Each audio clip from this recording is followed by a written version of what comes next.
మహేష్ బాబు, రాజమౌళి కలయికలో వస్తున్న భారీ సినిమా ఎస్ఎస్ఎంబీ 29. ఈ చిత్రం మీద పాన్ ఇండియా స్థాయిలో అంచనాలు ఉన్నాయి. ఈ సినిమాపై ఫిల్మ్నగర్లో ఒక వార్త చక్కర్లు కొడుతుంది. మహేష్ పాత్రకు రామాయణానికి లింక్ ఉందంటూ పోస్టులు కనిపిస్తున్నాయి.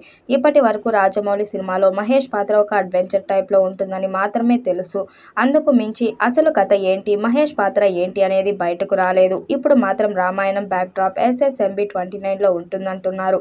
రామాయణంలో హనుమంతుడు సంజీవిని పర్వతాన్ని ఎత్తుకొచ్చే ఘట్టం అద్భుతం. ఇప్పుడు మహేష్ పాత్రకు అలాంటి పోలిక ఉన్న సీన్లు ఉంటాయంటున్నారు. గతంలో విజేంద్ర ప్రసాద్ ఓ ఇంటర్వ్యూలో మహేష్ పాత్రపై స్పందించారు.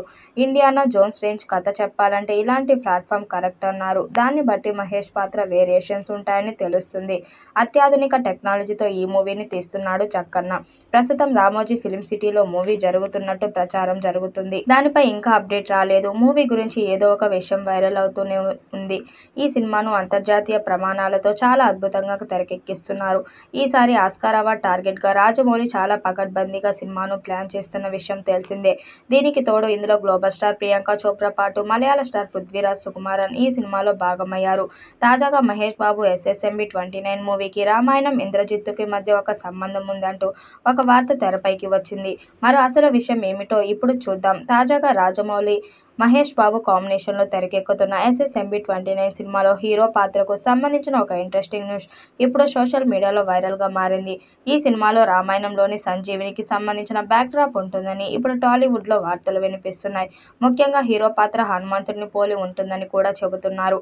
ఇక గతంలో ప్రముఖ రచయిత, దర్శకుడు రాజమౌళి తండ్రి అయిన విజయేంద్ర ప్రసాద్ చెప్పినట్లు ఇండియానా జోన్స్ రేంజ్లో కథ చెప్పాలంటే ఈ ప్లాట్ఫామ్ సరిగ్గా ఉంటుందని ఫ్యాన్స్ కూడా కామెంట్ చేస్తున్నారు. ఇకపోతే ఇంద్రజిత్తుకి రాజమౌళి సినిమాకి గల సంబంధం విషయానికి వస్తే రామాయణంలో మేరు పర్వతం అందరికీ గుర్తుండి ఉంటుంది కదా. ఇంద్రజిత్తు వేసిన బాణానికి లక్ష్మణుడికి ప్రాణాపాయం కలిగితే తనను బ్రతికించడానికి సంజీవిని మూలికలు కావాలని సూసైన వైద్యుడు చెబుతాడు. దాంతో అవి తీసుకురావడానికి వెళ్లిన హనుమంతుడు ఆ సంజీవిని మొక్కలను గుర్తించలేక మొత్తం పర్వతాన్ని ఎత్తుకువచ్చి లక్ష్మణుడిని కాపాడుతాడు. ఇప్పుడు ఆ సంజీవిని మూలికలే మహేష్, రాజమౌళి మూవీలో కీలకం అని ఇక మహేష్ వాటిని తీసుకురావడానికి అడవిలో వెళ్లే ఎపిసోడ్ ఇప్పుడు రాజమౌళి ఎంతో అద్భుతంగా తెరకెక్కిస్తున్నారని వార్తలు వినిపిస్తున్నాయి. అయితే ఇది ఎంత నిజమో తెలియదు కానీ వింటుంటే మాత్రం గూస్ బంప్స్ వచ్చేస్తున్నాయి. అసలు ఎవరూ ఊహించని అల్లూరి సీతారామరాజు, కొమరం భీమ్ కాంబోని సాధ్యం చేసిన రాజమౌళి ఇప్పుడు సంజీవిని ఫారెస్ట్ అడ్వెంచర్ చూపించడం పెద్ద విషయం కాదని, త్వరలోనే ఆఫ్రికా వెళ్లబోతున్న టీం అక్కడ ఎన్నో కీలకమైన సన్నివేశాలను చిత్రీకరించబోతున్నట్లు సమాచారం. ఇక 2027 చివరికి ఈ సినిమాకు విడుదల చేసే దిశగా ప్రయత్నం చేస్తున్నట్లు సమాచారం. ఈ వీడియోపై మీ అభిప్రాయాన్ని కామెంట్ బాక్స్లో తెలియజేయండి. వీడియో నచ్చినట్టయితే లైక్ చేయండి, షేర్ చేయండి, కామెంట్ చేయండి. మరిన్ని అప్డేట్ కోసం మన ఛానల్ సబ్స్క్రైబ్ చేసుకోండి. నోటిఫికేషన్ కోసం పక్కనే ఉన్న గంట సింబల్ని కొట్టండి.